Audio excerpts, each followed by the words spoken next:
नए राज्यों का गठन। आंध्र प्रदेश का गठन 1 अक्टूबर 1953 को हुआ था। गुजरात का गठन 1 मई 1960 को। नागालैंड 1 दिसंबर 1963। हरियाणा 1 नवंबर 1966। हिमाचल प्रदेश 25 जनवरी 1971। मेघालय 21 जनवरी 1972। मणिपुर 21 जनवरी 1972। मेघालय और मणिपुर का एक साथ 21 जनवरी 1972 को हुआ था। त्रिपुरा 21 जनवरी 1972। त्रिपुरा राज्य का भी गठन 21 जनवरी 1972। सिक्किम 16 मई 1975 को।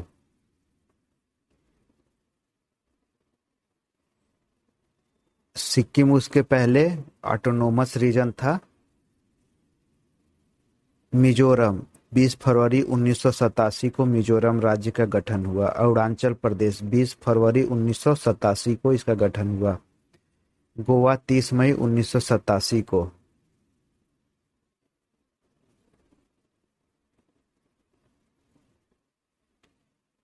छत्तीसगढ़ 1 नवंबर 2000 को। उत्तराखंड 9 नवंबर 2000 को। झारखंड 15 नवंबर 2000 को। ध्यान रखिएगा, पहले छत्तीसगढ़ फिर उत्तराखंड 9 नवंबर को, फिर झारखंड 15 नवंबर को। तेलंगाना 2 जून 2014। संविधान के निम्नलिखित में से किस प्रावधान के अंतर्गत भारतीय संविधान को नया राज्य बनाने का अधिकार है? तो है अनुच्छेद 1 के अनुसार।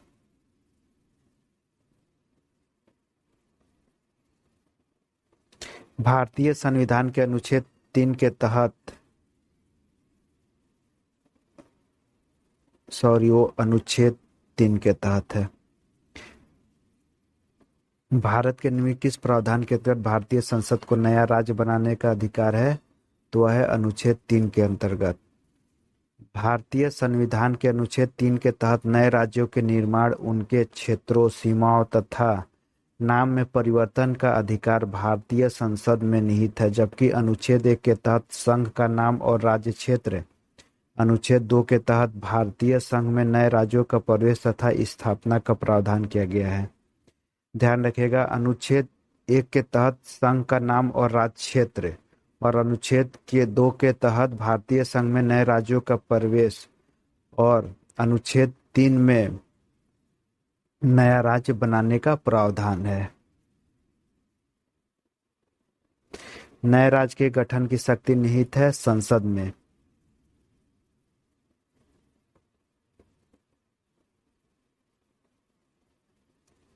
भारत के संविधान के अंतर्गत निम्नलिखित में से किसको राज्यों की सीमाओं पर परिवर्तित करने की शक्ति प्राप्त है? ए, संसद को। एक राज्य को संघ में सम्मिलित करने अथवा नए राज्यों की स्थापना करने की कार्यपालिकीय शक्ति निम्नलिखित में से किसे प्राप्त है? तो वह है संसद को। संविधान के प्रथम अनुच्छेद के अनुसार है, भारत है राज्यों का समूह या राज्यों का फेडरेशन या राज्यों का कॉन्फेडरेशन या राज्यों का यूनियन। तो यह है राज्यों का यूनियन, राज्यों का संघ, ना कि राज्यों का समूह। संविधान के अनुच्छेद 1 में निर्धारित किया गया है कि भारत अर्थात इंडिया राज्यों का संघ होगा। भारत के राज्य क्षेत्रों में एक राज्यों के राज्यों क्षेत्र, दूसरा में संघ राज्य क्षेत्र और तीसरा में ऐसे अनन्य राज्य क्षेत्र जो अर्जित किया जाए समाविष्ट होंगे। राज्यों तथा संघ राज्य क्षेत्रों का नाम तथा प्रत्येक के अंतर्गत आने वाले राज्य क्षेत्रों का वर्णन संविधान की प्रथम अनुसूची में किया गया है। निम्नलिखित में से कौन सी एक भारतीय संघ राज्य पद्धति की विशेषता नहीं है? ए, भारत में स्वतंत्र न्यायपालिका है। दूसरा, केंद्र और राज्यों के बीच शक्तियों का स्पष्ट विभाजन किया गया है। ये भी सही है। संबंध होने वाली इकाइयों को राजभाषा में असमान प्रतिनिधित्व दिया गया है। वह संबंध होने वाली इकाइयों के बीच एक सहमति का परिणाम है, तो ऑप्शन डी होगा। बाकी ये संघ राज पद्धति की विशेषता है। भारत में स्वतंत्र न्यायपालिका है, केंद्र और राज्यों के बीच शक्तियों का स्पष्ट विभाजन किया गया है। संघबद्ध होने वाली इकाइयों को राजभाषा में असमान प्रतिनिधित्व दिया गया है।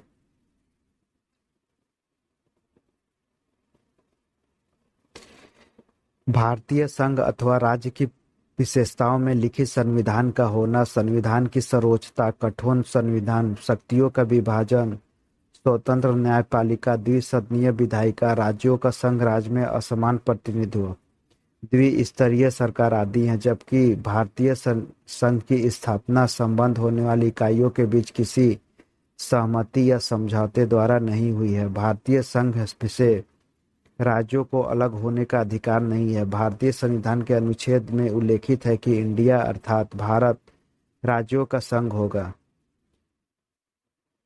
भारतीय संघ राज्य पद्धति की विशेषता नहीं है, यह अमेरिकी संघवाद की विशेषता है। निम्नलिखित में से कौन सा कथन नए राज्यों के निर्माण के बारे में सही नहीं है? ये संसद विधि द्वारा एक नए राज्य का निर्माण कर सकती है, ये सही है। इस प्रकार की विधि में संविधान की पहली अनुसूची और चौथी अनुसूची के संशोधन का प्रावधान होगा, यह भी सही है। इस प्रकार की विधि के अनुच्छेद 368 के प्रायोजनों के लिए संविधान का संशोधन समझा जाएगा। सॉरी, ये गलत है।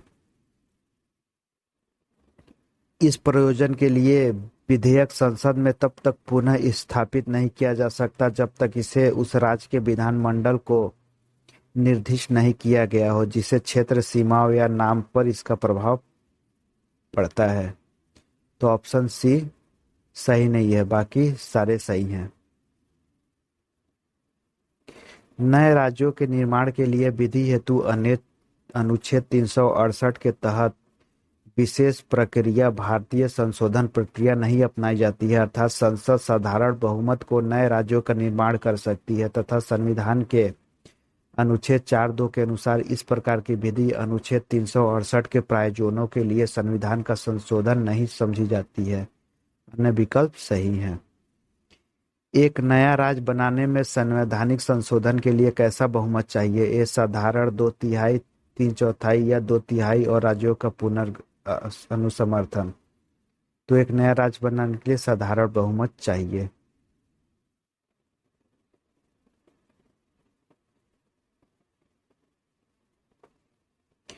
भारत में एक नया राज्य सृजित करने वाले विधेयक को पारित होना अनिवार्य है।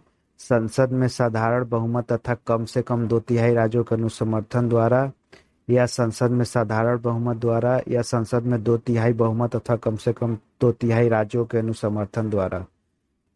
तो संसद में साधारण बहुमत द्वारा ये कथन सही है। भारत में संघ राज्यों का प्रशासन होता है, ए राष्ट्रपति द्वारा, बी उपराज्यपाल द्वारा, सी गृह मंत्री द्वारा या डी प्रशासक द्वारा। तो भारत में संघ राज्यों का प्रशासन होता है राष्ट्रपति द्वारा। संविधान के अनुच्छेद 239(1) के अनुसार संसद द्वारा बनाई गई विधि द्वारा यथा अन्यथा उपबंधित के सिवाय प्रत्येक संघ राज्य क्षेत्र का प्रशासन राष्ट्रपति द्वारा ऐसे पदाभिमान सहित नियुक्त किए गए प्रशासन के माध्यम से किया गया है।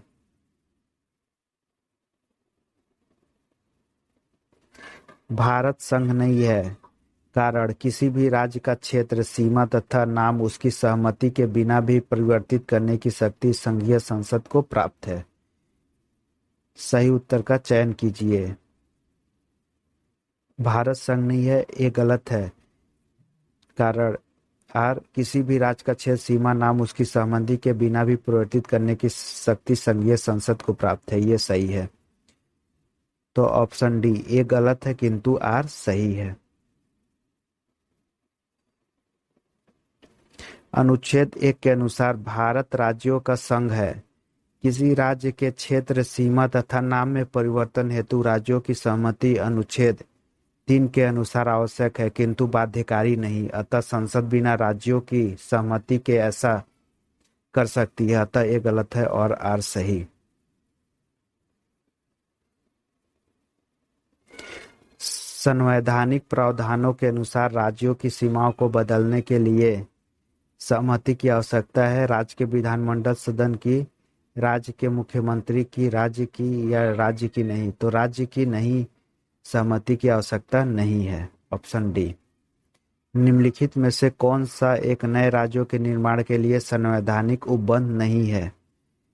किसी राज्य का क्षेत्र बढ़ाकर किसी राज्य का क्षेत्र घटाकर, किसी राज्य का नाम परिवर्तित कर या एक संघ राज्य क्षेत्र को शामिल कर सकेगा। ये प्रावधान नहीं है, बाकी ये तीनों है। किसी राज्य का क्षेत्र बढ़ाकर, किसी राज्य का क्षेत्र घटाकर या किसी राज्य का नाम परिवर्तित कर।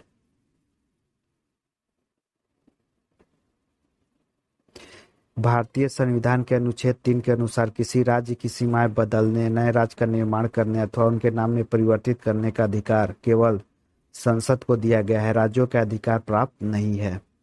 निम्न कथनों पर विचार कीजिए तथा दिए गए कोड की सहायता से इनमें से कौन सही है।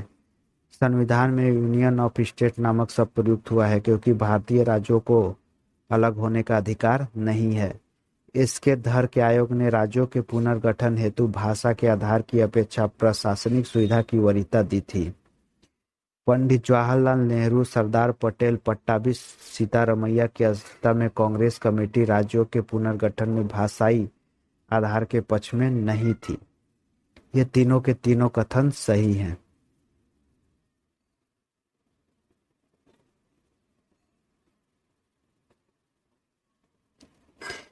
डॉक्टर अंबेडकर के शब्दों में संविधान में प्रयुक्त यूनियन ऑफ स्टेट शब्द का अर्थ है संघ राज्य। समझौतों का परिणाम नहीं होने के कारण किसी भी राज्य को संघ से अलग होने का अधिकार नहीं है। इसके धर आयोग ने भाषाई आधार पर राज्यों के पुनर्गठन का विरोध करते हुए इस संदर्भ में प्रशासनिक सुविधा को वरीयता दी थी।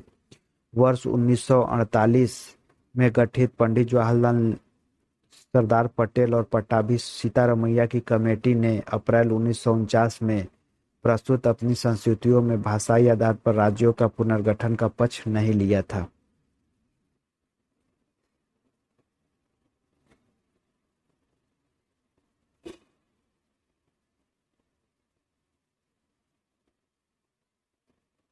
भारतीय संघात्मक व्यवस्था के संदर्भ निम्नलिखित में से कौन सा सही है। ए, भारतीय संविधान के अंतर्गत राज्यों को संघ से अलग होने का अधिकार नहीं है। बी, अलग होने की मात्र वकालत करने पर अभिव्यक्ति की स्वतंत्रता की सुरक्षा मिलेगी। तो इसमें केवल एक कथन है, बी गलत है।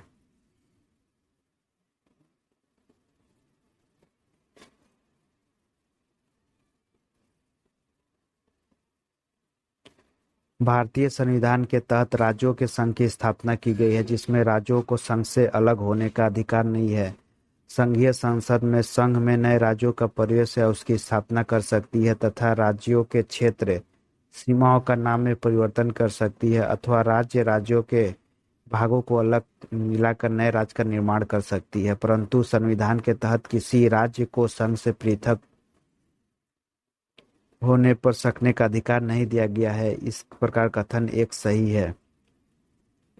संविधान के अनुच्छेद 19(1) क के तहत सभी नागरिकों का वाक्य स्वातंत्र्य और अभिव्यक्ति स्वतंत्रता का मूल अधिकार प्राप्त है, परंतु इस अधिकार के प्रयोग पर भारत की प्रभुता और अखंडता, राज्य की सुरक्षा, विदेशी राज्यों के साथ मैत्रीपूर्ण संबंधों, लोक व्यवस्था, शिष्टाचार एवं सदाचार के हितों में अथवा न्यायालय और मानहानि या अपराध उद्दीपन के संदर्भ में युक्तिबद्ध निर्बंध राज्य विधि द्वारा आरोपित कर सकता है। इसीलिए भारत से अलग होने का मात्र वकालत करना भी संबंधित विधि के तहत अपराध माना जा सकता है। नेक्स्ट, भारतीय संघ के अंतर्गत किसी राज्य को मिलाने का अधिकार है, यह है संसद को। भारतीय संघ के अंतर्गत किसी राज्य को मिलाने का अधिकार संसद को है। अनुच्छेद 2 के अनुसार नए राज्यों का भारतीय संघ में प्रवेश कर सकती है। यदि भारतीय संघ में एक नए राज्य का सृजन किया जाना है तो संविधान की किस अनुसूची का संशोधन करना आवश्यक होगा? तो होगा प्रथम अनुसूची। भारत की प्रथम अनुसूची में राज्यों और उनके क्षेत्रों का विवरण है, अतः भारतीय संघ में एक नए राज्य के सृजन हेतु इस सूची में संशोधन आवश्यक होगा। लोकसभा में केंद्र शासित प्रदेशों के लिए कितनी सीटें आरक्षित है? तो वह 20 सीटें आरक्षित है। संविधान के अनुच्छेद 81, 31वें संविधान संशोधन 1973 तथा गोवा, दमन एवं दीव पुनर्गठन अधिनियम 1987 द्वारा संशोधित के अनुसार लोकसभा के लिए अधिकतम 530 सदस्य राज्यों के निर्वाचन क्षेत्रों से तथा अधिकतम 20 सदस्य केंद्र शासित प्रदेशों से निर्वाचित हो सकते हैं। अधिकतम 20 सदस्य केंद्र शासित प्रदेशों से। वर्तमान में संघ राज्य क्षेत्रों तथा लोकसभा सीटों की संख्या 19, दिल्ली जिसमें 7, अंडमान निकोबार 1, चंडीगढ़ 1, दादरा और नगर हवेली तथा दमन और दीव लक्षद्वीप 1, पुडुचेरी 1, जम्मू और कश्मीर 5, लद्दाख 1, और जबकि राज्यसभा में यह संख्या 8 है। दिल्ली, पुडुचेरी, जम्मू और कश्मीर से 4। राज्यसभा में टोटल मिला के 8 है और लोकसभा में 20। राज्य पुनर्गठन आयोग ने 1 नवंबर 1956 को कितने राज्य और कितने संघ राज्य क्षेत्र बनाए? तो वह बनाए थे 14 राज्य एवं 100 संघ राज्य।